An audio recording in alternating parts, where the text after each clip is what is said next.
더 뉴스 2부 시작합니다. 국민의힘 안에서는 윤석열 대통령과 권성동 당대표 직무대행의 문자 메시지로 인한 내홍이 커지고 있습니다. 민주당은 오늘 당대표 최종 후보 3명을 압축할 예정이어서 예비 경선 결과가 주목됩니다. 김정은 북한 국무위원장이 남한이 대북 선제 타격을 시도하면 윤석열 정권과 군대를 전멸시키겠다고 위협했습니다. 김 위원장은 북한 무장력이 그 어떤 위기에도 대응할 준비가 돼 있다며 핵 무력까지 언급했습니다. 미국의 예상대로 기준금리를 0.75%포인트 올리는 자이언트 스텝을 단행했지만 우리 금융시장은 오히려 안정적인 흐름을 보이고 있습니다. 정부는 한미 간 금리 역전으로 인한 자본 유출 등의 영향은 제한적일 것이라고 내다봤습니다. 코로나19 신규 확진자가 어제보다 다소 줄었지만 위중증 환자는 2배씩 늘어나는 더블링 현상을 보이고 있습니다. 국제선 항공편 확대와 휴가철이 겹치면서 해외 유입 사례도 꾸준히 늘고 있습니다. 14만 경찰 전체 회의에 이어 파출소장과 지구대장을 대상으로 한 소모임도 전면 연기됐습니다. 경찰국 신설에 대한 일선 경찰들의 반발 움직임은 한풀 꺾인 모습입니다. 우리나라의 4번째 이지스 구축함인 정조대왕함의 진수식이 열렸습니다. 진수식에 참석한 윤석열 대통령은 정조대왕함이 우리 해군의 전투 역량을 한층 강화할 거라고 밝혔습니다. 더 정치 시작하겠습니다. 이준석 대표에 대한 윤석열 대통령의 속내가 그대로 드러난 이 내부 총질 문자 후폭풍이 국민의힘 내부에 거세게 불고 있습니다. 당 홈페이지 게시판에는 사적 문자를 노출한 권성동 원내대표가 취임한 지 100일도 안 돼서 벌써 3번이나 사과하고 있는 것 아니냐면서 비판의 메시지가 가득했습니다. 당대표 직무 대행도 함께 맡고 있는 권성동 원내대표의 리더십이 최대 위기를 맞고 있는 겁니다. 최근 지지율이 급락한 윤석열 대통령, 지지율에 또 악재가 아닐 수 없겠죠. 당 게시판에는 윤석열 대통령 실망이다. 이준석 대표 징계에 대통령실이 개입한 것 아니냐. 사과하라. 팽당한 이준석을 지키자 등 이 대표를 응원하는 메시지도 적지 않았습니다. 이 대표와 친윤그룹 간 갈등도 다시 점화됐습니다. 어제 이 대표가 겉과 속이 다르다는 양두구육 사자성어로 친윤그룹을 공격하자 이철규 의원은 지구를 떠나겠다는 사람이 혹세무민하면서 세상을 어지럽히고 있다며 직격했습니다. 이철규 의원이 오늘 YTN과 인터뷰를 했는데요. 직접 들어보고 더 정치 풀어가겠습니다. 누군가는 짚어줘야죠. 왜 남에게 끊임없이 자신의 잘못을 남에게 뒤집어 씌우려고 합니까? 무엇이 여의도의 양두구역이 개가 득실거린다는 게 무슨 소리입니까? 그 뜻이 온갖 그냥 독설을 쏟아부으면서 겉으로 본인이 당 대표의 직에 있으면서 당을 위해서 한 일이 무엇이 있습니까? 우리 이준석 대표는 결국은 20, 30대 젊은 정치인들의 앞길에 발목에 모래주머니를 채운 꼴이 돼버린 거예요. 네, 윤석열 대통령과 권성동 당대표 직무대행 사이 오간 문자가 폭로된 후에 국민의힘이 다시 내용에 휩싸이고 있는 모습입니다. 민주당에서는 문자 속에 이제 강기훈 씨를 지목하면서 극우 유튜브 정권이냐 하면서 비판의 목소리를 내고 있죠. 오늘의 전국 현안을 조혜진 국민의힘 의원, 김종민 더불어민주당 의원과 말씀 나눠보겠습니다. 어서 오십시오. 안녕하세요. 반갑습니다. 안녕하세요. 안녕하세요. 네, 반갑습니다. 오늘도 문자 이야기 해야 될 것 같습니다. 예. 권성동 대표와 윤석열 대통령 간 오고 간 사실 실시간 문자였는데 그게 이제 카메라에 잡힌 것 아닙니까? 그 후폭풍이 계속 이어지고 있는데 먼저 권성동 직무 대행 리더십이 많이 흔들리고 있다. 그리고 당내 게시판 보니까 많은 비판이 쏟아지고 있어요. 예. 그 메시지 자체는 이제 사적으로 주고받은 메시지인데 네. 어쨌든 대통령과 집권 여당 직무대행의 그 메시지이기 때문에 그렇죠. 예. 그렇게 무게감 또 파장이 일반 사적인 대화하고 좀 다르죠. 그렇죠. 그런 측면에서 권성동 대표는 꼭 그런 그 묵직한 메시지가 아니더라도 네. 국회 본회의장에서는 저를 포함해서 모든 의원들이 다 이 취재 카메라에 노출돼 있다는 걸 알기 때문에 조금이라도 이게 문제가 될 수 있는 그 메시지든 자료든 이런 건 그 자리에서는 안 봅니다. 네. 다 주의하죠. 그렇죠. 그런데 그렇게 공개됐다는 거는 어떻게 보면은 그 순간적으로 주의력이 약화됐을 가능성이 있어 보이고. 네. 근데 그거는 또 다르게 보면은 또 예상 가능한 일이기도 합니다.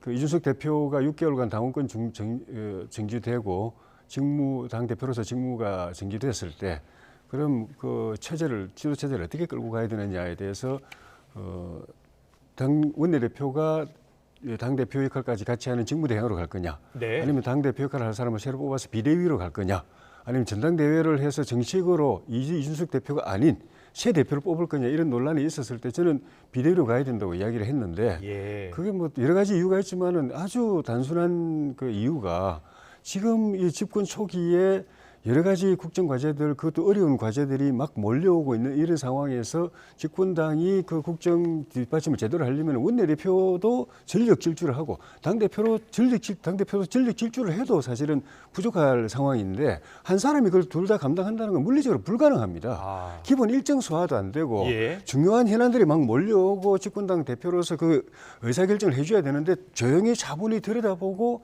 그 입장 정리를 할 시간도 보장이 확보가 안 되고, 그렇군요. 또 그걸 입장 정리를 하더라도 또 표현을 정확하게 해야 또 그 문제가 안 생기기 때문에 말 한마디도 표현도 생각을 할 시간이 필요한데 네. 그게 안 주어지기 때문에 그렇군요. 저런 일이 자꾸 발생하는 거라서, 네. 그래서 처음부터 저는 비대위 그 체제로 가서 비대위원장을 별도로 뽑아야 된다고 했는데 점점 그런 필요성이 더 현실화되고 있는 상황이 아닌가 싶습니다. 그렇군요. 당내 국회의원 수가 115명이죠. 예, 그 대략 요즘 계속 예. 바뀌고 있어가지고. 그런데 또 이 문제에 대해서 목소리를 내는 분이 많지 않더라고요. 예. 예, 어떤 이유 때문입니까?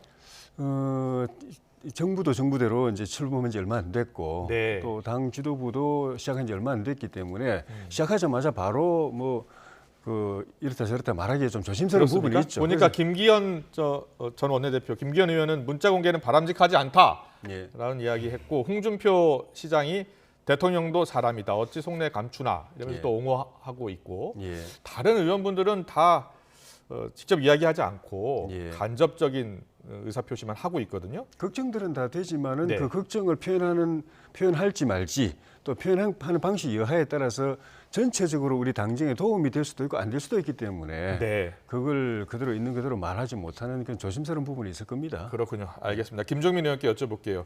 남의 당 이야기는 합니다만 김종희 전 비대위원장 말은 집권당의 모습 아닌 것 같다. 새로운 대표 확실히 좀 뽑아야 되는 것 아니냐, 정상적 대표가 앉아야 되는 것 아니냐, 이렇게 지적을 했어요.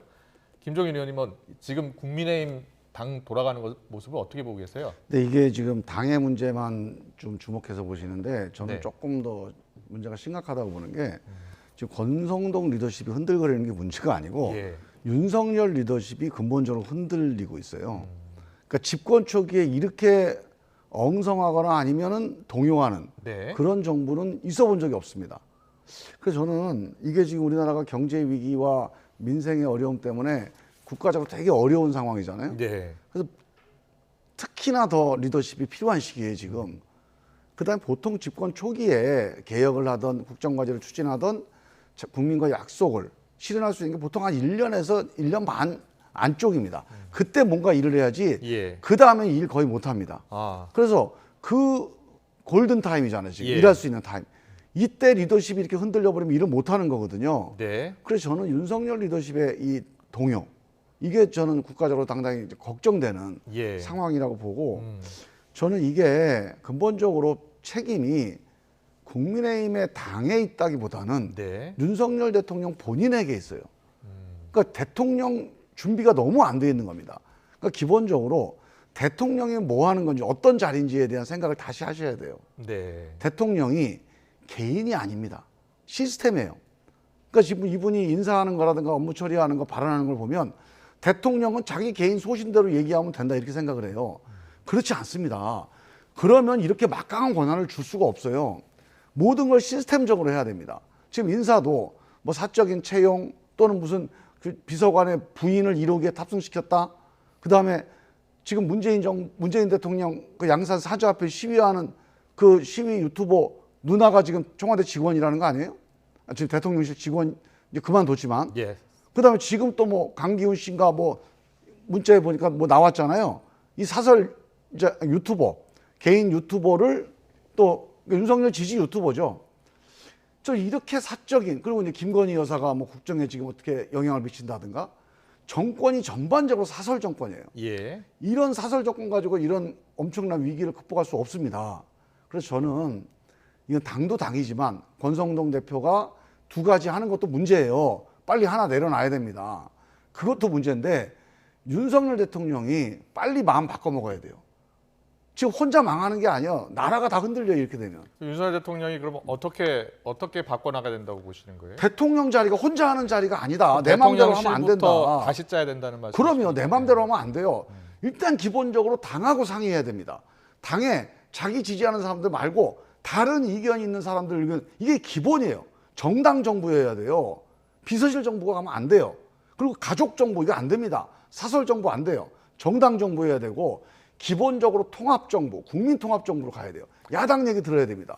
정당 자기 당 얘기 듣고 네. 야당 얘기 듣고, 그래서 기본적인 골조를 짜는 게 대통령의 임무예요. 그게 의무입니다. 이걸 안 하고 있어요, 지금. 권성동 대표 문자에 등장한 강기훈 씨가 동일 인물인지는 아직 확인이 안 됐습니다. 대통령실에서 확인을 안 해주고 있어가지고요.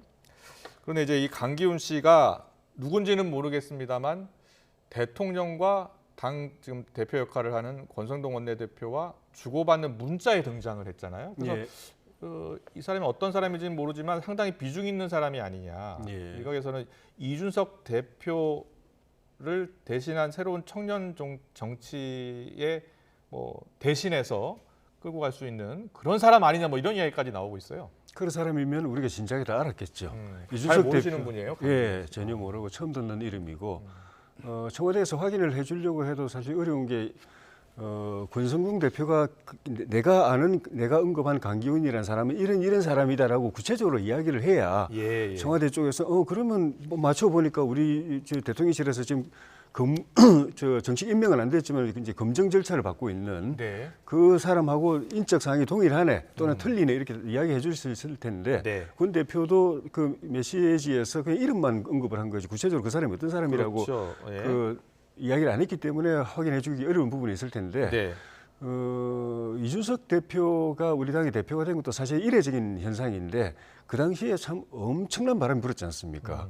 제가 이 정당에 오래 와 있어 봤지만은 되게 바람이라는 거는 민주당 쪽에 바람이 많이 불고 우리 보수 정당 우리 국민의힘 쪽에서는 바람에 무풍지대 비슷했는데 이준석 대표 덕을 좀 보지 않았습니까?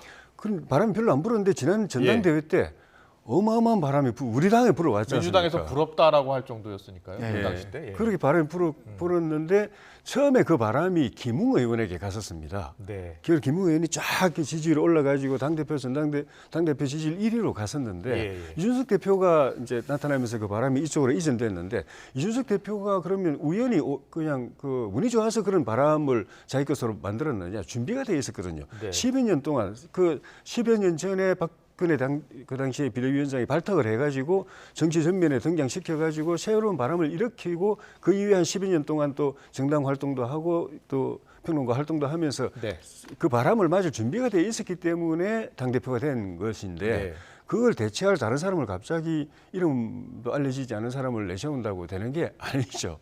그렇군요. 네, 그러면 아까 이제 김정민 의원님 말씀하신 그대로 우리 정부가 이 초기에 어려움을 극복하고 순항하려고 하면 일단은 우리 당 전체를 이제 아울러 갈 필요가 있을 것 같습니다. 제가 전에도 말씀드렸지만 우리 당의 115명 의원들은 전체가 다 친윤이거든요. 대통령 당선에 기여했고 또 국정 성공하기를 바라고 있고 국정이 성공해야 우리에도 미래가 있는 의원들로 다 되어 있습니다.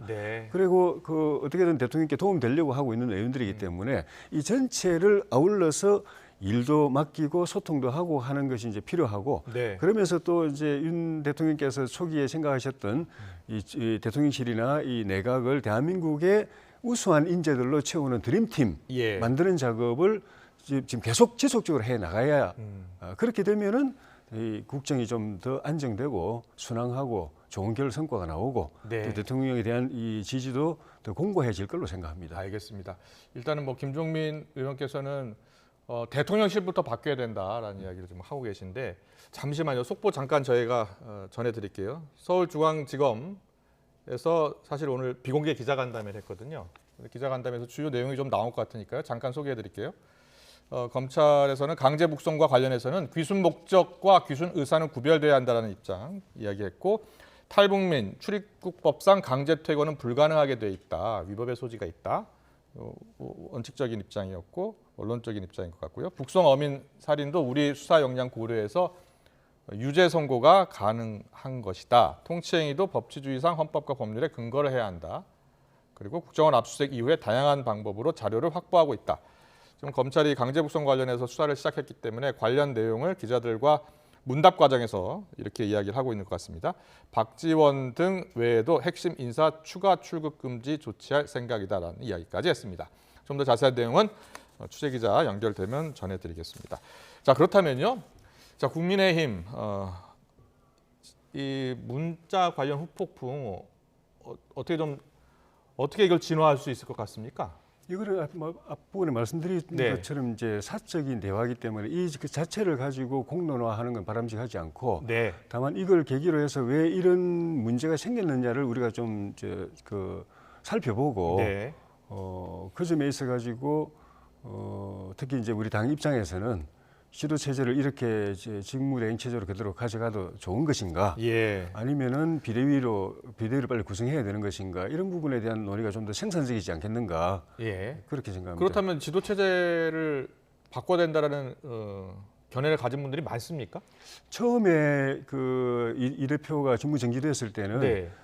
직무대행 체제 의견도 있었고, 저처럼 비대위 체제 의견도 있었고, 전당대회 체제 의견도 있어가지고 통일이 안 됐기 때문에 네. 원내대표가 그럼 직무대행으로 가자고 했을 때 그걸 이제 용인을 한 상태였는데, 지금 당원 당규에 따라서 그대로 가고 있는 거죠. 원래 당 대표가 지금 당원권 정지를 받으면 예. 당 대표가 사퇴하지 않으면 원내 대표가 대신해서 직무대행을 하는 것으로 돼 있죠. 직무대행 아니면 비대위인데, 그렇죠. 예. 저는 이제 비대위가 바람직하다고 생각을 했었던 것이고, 네네. 전당대회를 해서 새 당 대표를 뽑자는 의견도 있는데, 예. 이거는 당헌 당규상 저는 허용이 안 된다고 봅니다. 예. 당 대표가 직무는 정지돼 있지만은 대표 지위는 살아 있거든요. 예. 6개월 동안 한시적으로 정지되는 것이고, 법적으로는 그 뒤에 돌아올 수 있게 당 대표직에 복귀하게 되어 있습니다. 네. 그 사이에 무슨 다른 변수가 생겨가지고 뭐 본인이 사퇴한다든지 이러면은 뭐 당 대표를 새로 뽑을 수 있지만은, 네. 본인 법적으로 돌아올 이 권리를 가진 당 대표가 살아 있는데 전당대회를 통해서 새로운 당 대표를 뽑아버리면 당 대표가 두 사람이 돼버리는 거고, 또 정치적으로 기존 이준석 대표를 밀어내는 그런 성격이 돼버리기 때문에, 네. 이건 당헌 당규에 위반이 되고 법적으로 만약 문제 삼으면은 이건 큰 문제가 생길 수도 있기 때문에 전당대회를 통해서 새 대표를 뽑는 거는 저는 이제 옳지 않다고 생각하고. 알겠습니다. 이번 문자 후폭풍으로 이준석 대표가요 다시 목소리를 내기 시작했잖아요. 그리고 이준석 대표를 지지하는 목소리도 당원 게시판에 나오고 있는 것 같아요. 이준석 대표 입장에는 어떤 영향을 미칠 것 같습니까? 근데 제가 보기에는 이제 이 문자 사건 자체가 뭐 중요하기보다는 네. 이 문자 사건의 그 뿌리가 있을 거 아닙니까? 아, 이게 이미 이제 루비콘강을 건넜구나. 밖에서는 몰랐잖아요. 그래도 혹시 나중에 이준석 대표하고 윤석열 대통령이 지난번 선거 때처럼 또 뭐 울산에서 이렇게 뭐 끌어안는 것처럼 극적 화해. 또 뭘 끌어안는 거 아니냐 이런 게 있었는데, 이번 문자를 보고 이게 어렵겠구나. 그러니까 이제 내가 보기에는 국민의힘 내에 좀 이게 좀 균열이 좀 치유하기 어렵겠다 이렇게 봐요. 이준석 대표가 이번 문자와 사태 이후에 복귀할 가능성이 더 커졌다 아니면 더 어려워졌다, 어떻게 보세요? 저는 그거는 이제 앞으로 상황에 따라 달라질 텐데, 네. 기본적으로 저는 이제 그 윤석열 대통령과 그 윤석열 대통령 지지하는 그런 국민의힘의 세력들이 이준석과는 같이 못 가겠다라고 하는 메시지를 그런 목소리가 더 커질 것이다. 공개한 거라고 봐요. 근데 그런다고 해서 같이 못 가도록 그렇게 상황이 될 거냐? 그건 다른 문제입니다. 이분들이 예. 국민의 지지를 많이 못 받고 있어요. 오히려 이런 상황이 되면 이게 핍박받는 사람, 부당하게 압박받는 사람 지지가 더 커집니다. 이준석 대표 동정론이 나올 수 있다. 네. 예전에 문재인 대통령 때 네. 추미애 장관이 검찰총장을 이렇게 뭐라고 얘기를 하면 뭐 징계한다고 그러니까 윤석열 검찰총장 인기가 올라간 것처럼, 네. 저는 힘 있는 사람이 누군가를 누르면요, 국민들은 거기에 주목하게 됩니다. 조혜진 의원께 여쭤볼게요. 이준석 예. 대표 입지는 어떨 것 같습니까? 본인 학이 달렸습니다. 본인 하게 달려 있다. 예. 예, 일단은 그 윤리위 징계 자체는 저도 문제가 있다고 봤고 예. 본인 입장에서 볼 때는 억울하게 생각될 수 있는 부분이 있습니다. 경찰 수사 결과가 좀 나오고 난 다음에 해야 한다는 입장이 있었죠? 예, 그랬었죠. 그런데 그렇게 무리하게 강행이 됐기 때문에 본인은 억울할 수 있는데 그 상황에서 이의 제기를 이제 재심 신청을 한다든지 법원에 또 소송을 제기한다든지 이렇게 해서 이렇게 싸울 수도 있지만은 그렇게 되면은 저는 본인도 힘들고 당도 힘들기 때문에 그렇게는 안 했으면 했는데 일단은 그렇게 안 하고 지금 있는데 그 이준석 대표 입지가 당내에서 더 좁아질 것 같습니까? 아니면은 지금 말씀드린 대로 본인 하기 나름이죠. 본인 하게 근데 나름다. 이 6개월 기간이 저는 본인이 정치적으로 다시 성숙할 수 있는 중요한 시간을 벌였다고 저는 생각했거든요. 어떻게 하면은 본인의 입지를 더 다질 수 있을까요? 그 이 대표가 좀 전에 말씀드린 것처럼 바람을 일으켜서 우리 당에 도움됐고 네네. 그래서 당 혁신이나 또 대선에서 이기는데 도움된 건 분명히 있습니다. 네. 그렇지만은 또 30대 영선으로서 경험 부족에서 오는 그런 시행착오나 실수도 많이 있었습니다. 실망을 많이 끼쳤습니다. 예. 그 부분이 사실은 이번에 이런 무리하게 그 징계가 강행되게 되는 당 안팎의 분위기 형성에 또 그 작용을 한 것도 사실이거든요. 그렇게 된다면은 그런 측면을 생각한다면은 본인에게 주어진 이 6개월 정기 기간 동안에 자기 성찰을 해야죠. 왜 내가 분명히 당을 위해서 열심히 했는데 또 시행착오가 있고 나를 비판한 사람이 있고 또 불신한 사람이 있고 당대표 그만두라는 사람이 있는가에 대해서 돌아보고 그거 하나하나를 바로잡고 다듬고 해서 보다 더 단단해진 성숙한 정치인으로 준비됐다가 6개월 뒤에 돌아와야 네. 돌아올 수 있는 정치적 여건도 형성이 되고 돌아왔어도 남은 6개월을 당대표로서 제대로 할 수 있지. 그게 안 되면은 또 이런 식으로 계속 지금 다 싸우고 있지 네, 않습니까? 이준석 대표가 오늘 또 입장을 냈어요. 이철규 의원이 이준석이 양두구육 아니냐, 혹세무민하지 마라라고 비판적인 입장을 밝히니까 바로 또 이야기했습니다.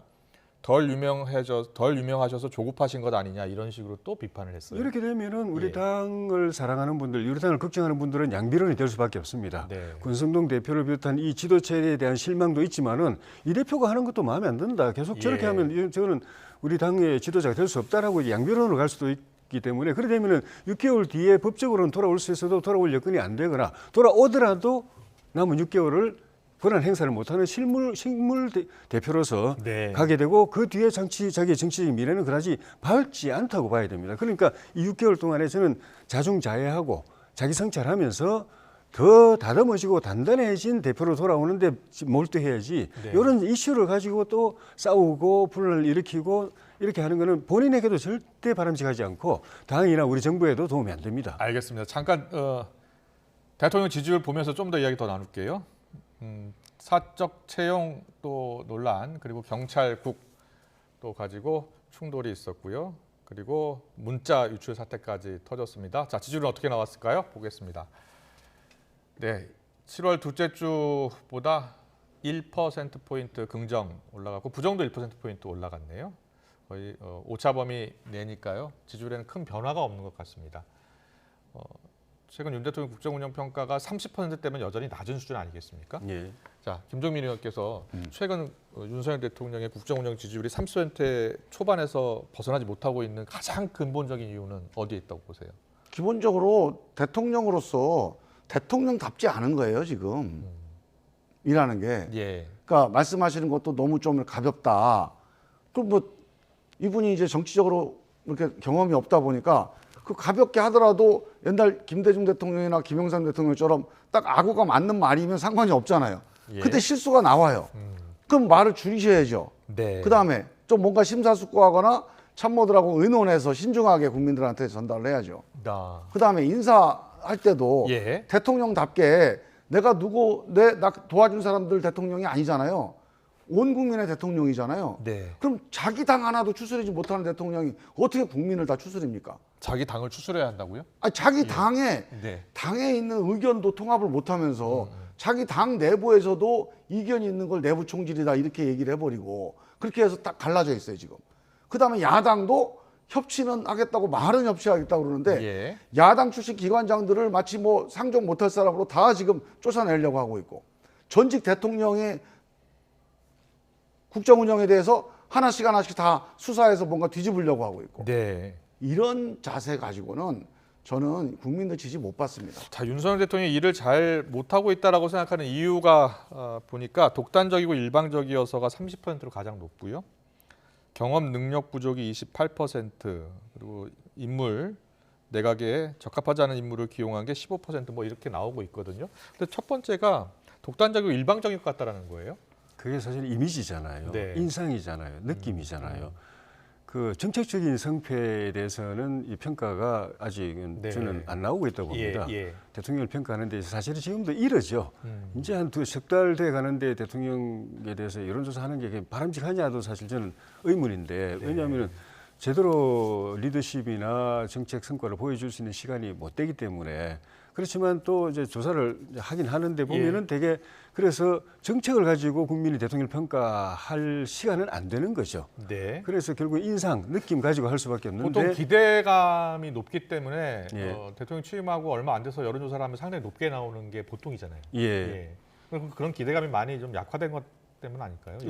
어차피 이 대선 자체가 빡빡하게 5대5로 딱 나누어져 버렸고 네. 안 찍은 분들은 이쪽에 대한 비호감이 엄청 높기 때문에 그 이상으로 지지율을 확보한다는 것 자체가 어려운 대선 구조였고 네. 출범하자마자 전체적으로 국민들이 지금 불안하고 우울하고 걱정되고 생활이 힘든 경제 상황, 민생 상황 속에서 지금 이 새 정부가 시작됐습니다. 네. 그런 점도 대통령과 이 정부로서는 굉장히 부담스러운 부분이고 거기에 이제 좀 전에 말씀드린 그런 인상 효과 이건데 그런 측면에서 보면은 일을 하는 부서에서는 열심히 일을 해서 성과를 내도록 하고 네. 그때까지는 또 대통령 주변 참모들이 대통령의 좋은 점이 국민들에게 푸근하게 다가가도록 도와주는 역할을 제대로 좀 할 필요가 있다고 봅니다. 알겠습니다. 제가 보기에는 네. 좀 문제의식이 좀 약간 아니하신 것 같은데 이미지가 아니에요 지금 실체가 독단적이고 독주를 하고 있습니다.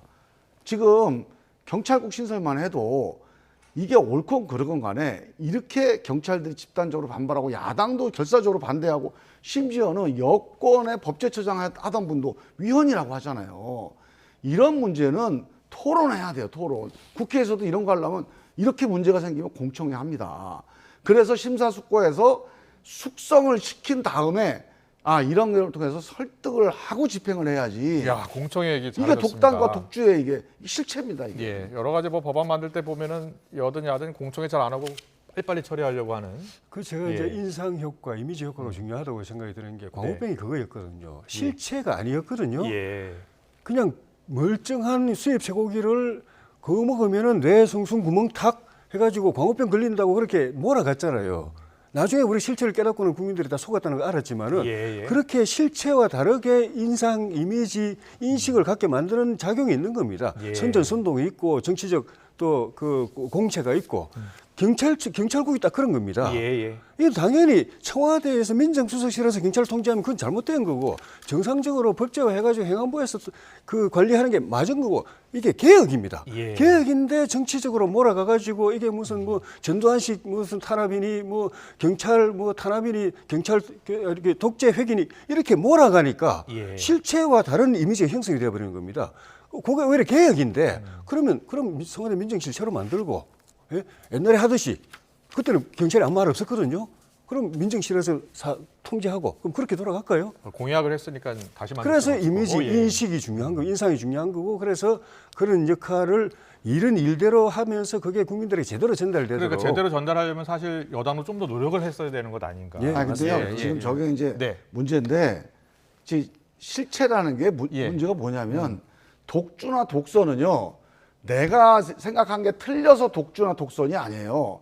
내가 생각한 게 옳더라도 생각이 다른 사람들이 있다면 이걸 대화하고 설득하는 과정을 거쳐야 된다. 그렇지 않으면 모든 게 독주입니다. 아니 독주하는 사람이 내가 양심에 꺼리 끼는 걸 갖고 독주하나요?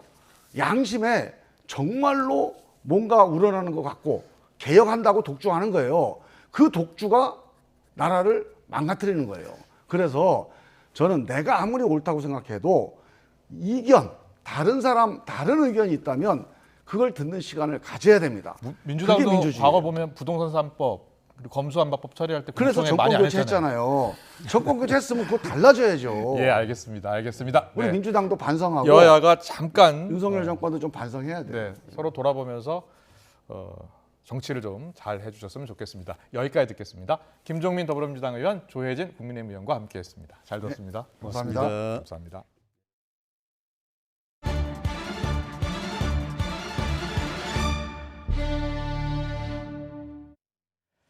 며칠 전 도로 한복판에서 맨홀 뚜껑이 튀어나와 달리던 자동차가 부서지는 사고가 났습니다. 문제의 맨홀 뚜껑은 이전에도 도로로 튀어나왔다는 민원이 접수됐지만 똑같은 문제가 반복돼 사고로 이어졌는데요. 알고 보니 맨홀에는 뚜껑과 전혀 상관없는 시설물이 설치돼 있어서 관리 책임이 누구에게 있는지조차 모호한 상황입니다. 황윤태 기자의 보도입니다. 도로를 주행 중인 자동차 바로 앞에 갑자기 검은 물체가 나타나더니 이내 차체가 크게 흔들립니다. 자동차가 밟고 지나간 맨홀 뚜껑은 승용차 앞유리 정도 높이까지 솟아올랐다가 바닥으로 떨어집니다. 위험천만한 순간 뒤따라오는 차량이 없어 추가 사고는 피했지만 맨홀 뚜껑을 밟은 차량은 뒷바퀴 타이어가 완전히 찢어지고 바퀴 일부가 깨졌습니다. 운전 중에 갑자기 쾅 하는 소리가 났어요. 저는 처음 느껴보는 충격이었고 소리가 뭐 대포 터지는 소리 같았는데 갑자기 차가 흔들리고 그리고 섰어요 가다가. 문제의 맨홀 뚜껑은 사고 전날에도 도로 위로 튀어나와 있다는 민원이 접수된 것으로 확인됐습니다. 곧바로 맨홀 뚜껑을 덮는 조치가 이뤄졌지만 하루 만에 다시 불쑥 튀어 올라온 겁니다. 주변 목격자들은 지나가던 오토바이 운전자가 직접 제자리에 끼운 적도 있다고 말합니다. 어떤 오토바이 타신 분이 지나가시면서 어제 저녁에 저 뚜껑이 반대쪽 차선에 가 있었다는 거예요. 자기가 위험해서 그거를 제자리에 갖다 놨다는 거예요. 사고 현장입니다. 맨홀 뚜껑이 반복해서 빠지자 이렇게 아예 구멍을 메워버렸습니다. 도로 한가운데 있던 건 수도사업소의 지름 31.8cm짜리 제수밸브 보호용 맨홀 뚜껑이었습니다. 하천 범람 등에 대비해 물의 흐름을 조절하는 장비입니다. 하지만 실제 맨홀에는 제수밸브가 아니라 엉뚱한 장비가 설치돼 있었습니다. 현장에 출동한 수도사업소와 도로사업소 관계자도 당황스럽다는 반응을 보일 뿐 무슨 장비인지 왜 맨홀 뚜껑과 다른 시설물이 있는지는 파악하지 못했습니다. 수도사업소 거고 그 내부는 더 확인을 해봐야 될 것 같다. 이렇게 좀 답변을 받았어요. 그러고 나서 좀 빨리 지금 이게 민원이 들어왔으니까 뭐 배상 문제도 그렇고. 수도사업소는 대형 차량이 밟고 지나간 진동 때문에 맨홀 뚜껑이 위로 튀어나온 것 같다며 배상 절차와 사후 대책을 논의하고 있다고 밝혔습니다. 다만 맨홀 뚜껑 외에 맨홀과 장비까지 수도사업소가 관리하는 시설이 맞는지는 명확하지 않다고 덧붙였습니다. 확인해가지고 저희들이 계속 보존해야 될 시설물 같으면은 더 이상 저런 사고가 이제 안 나게끔 그렇게 저희들이 할 계획입니다. 지금 현재는. 수도사업소와 도로사업소는 책임 소재를 명확히 가리기 위해 조만간 사고가 난 지점을 파내 장비의 관리 기관을 확인할 방침입니다. 수도, 가스, 통신 등 다양한 목적으로 도로나 거리에 설치된 맨홀은 서울 지역에서만 27만 개에 달합니다. YTN 황윤태입니다. 지인에게 약물을 탄 커피를 먹인 뒤 내기 골프를 하는 수법으로 수천만 원을 가로챈 일당이 경찰에 붙잡혔습니다. 전북경찰청 마약범죄수사대는 마약류 관리법 위반 등의 혐의로 조직폭력배 52살 A씨 등 2명을 구속하고 63살 B씨 등 2명을 불구속 송치했습니다. A씨 등은 지난 4월 익산의 한 골프장에서 10년지기 친구에게 고액의 내기 골프를 하자고 해놓고 게임 직전 약물을 넣은 커피를 건넨 혐의를 받습니다. 커피에는 의사의 처방이 있어야만 살 수 있는 의료용 마약류인 로라제팜이 들어있던 걸로 파악됐습니다. 피해자는 18개 홀을 돌면서 모두 5,500만 원을 뺏긴 것으로 조사됐습니다. 해상에서 북한의 탄도미사일을 요격할 수 있는 차세대 이지스 구축함 1번 함인 정조대왕함이 진수됐습니다. 해군과 방위사업청은 오늘 오전 울산 현대중공업에서 8,200톤급 이지스 구축함 정조대왕함 진수식을 거행했습니다. 정조대왕함은 7,600톤급인 세종대왕급 이지스함보다 600톤가량 커졌고 탄도미사일 요격용 수직발사대 능력과 무장력, 스텔스 기능에서도 진일보했다는 평가를 받고 있습니다. 특히 장거리 함대공 유도탄과 함대지 탄도 유도탄을 탑재할 예정인데 주요 전략 표적에 대한 원거리 정밀 타격 능력뿐 아니라 탄도 미사일에 대한 요격 능력도 향상됐습니다. 윤석열 대통령 부부도 해군의 8,200톤급 첫 차세대 이지스 구축함인 정조대왕함 진수식에 참석했습니다. 윤 대통령은 진수식 축사에서 첨단 기술이 집약된 세계 최고의 이지스 구축함을 우리의 기술로 만들게 됐다며 축하했습니다. 이어 정조대왕함은 최첨단 전투 체계를 기반으로 탄도 미사일에 대한 탐지와 추적, 요격 능력을 갖춘 국가 전략 자산으로 해군의 전투 역량을 한층 강화할 거라고 밝혔습니다. 축사를 마친 뒤에는 김건희 여사가 금도끼로 진수선을 자르는 의식을 진행했습니다. 폴란드 정부가 우리나라에 F-50 경공격기, K2 전차, 그리고 K9 자주포를 대량 도입하기로 한 날 우리 공군의 특수비행팀인 블랙 이글스가 폴란드 상공을 날아올랐습니다. 우리의 방산 기술력을 시원하게 뽐낸 에어쇼 현장을 신준명 기자가 전해드립니다.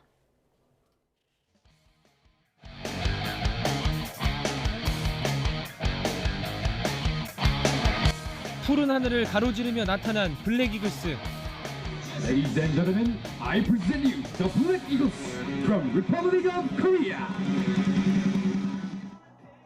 제트 구름을 이용해 난초 모양을 하늘에 새기더니 빨간 하늘에 파란색 화살로 큐피드까지 만들어냅니다. 화려한 소용돌이 기동을 끝으로 30여 분간의 숨막히는 에어쇼를 마무리합니다.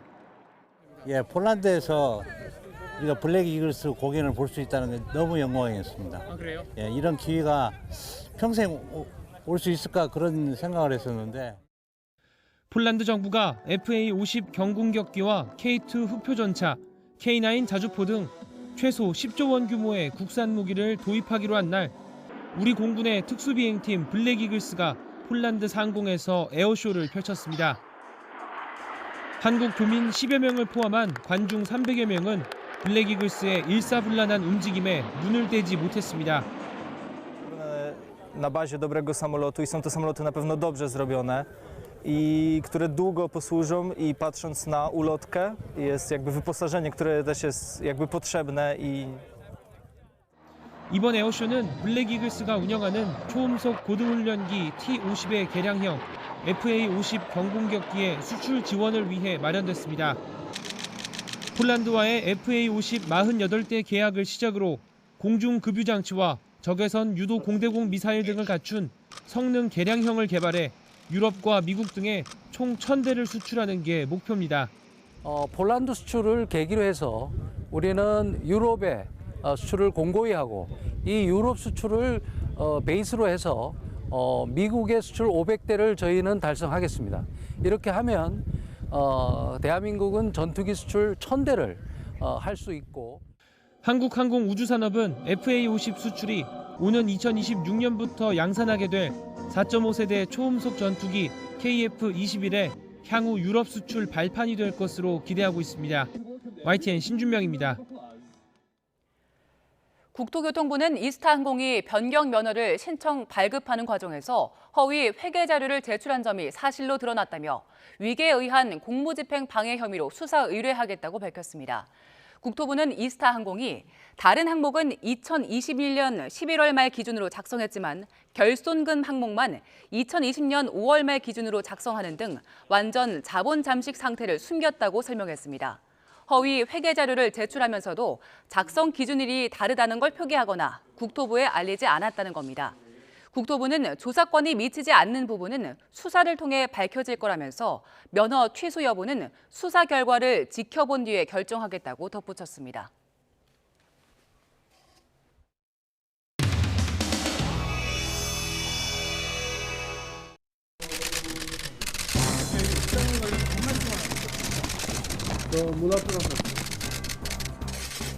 당원 및 국민 여러분들께 송구하게 생각합니다. 그 내용과 관련된 질문에 대해서는 제가 확인하지 않는 것을 원칙으로 합니다. 제 프라이버시도 보호받아야 되기 때문에 그렇습니다. 이상입니다. 대통령 관련해서 말씀 없으셨어요?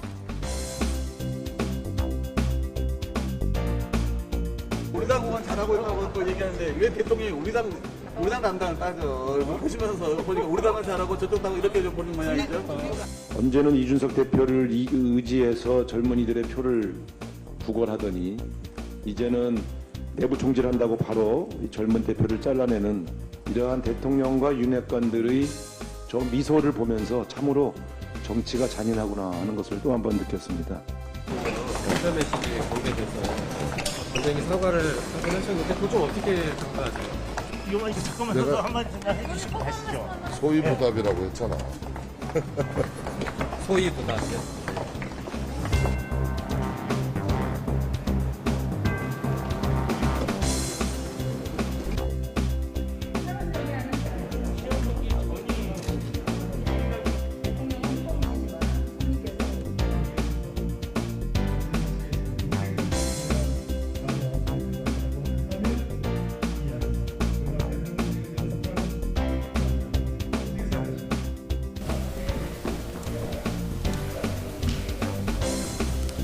대통령이 결자 해지하시기 바랍니다. 내부 뒷담화는 그만하시고 야당과 앞담화를 하시기 바랍니다.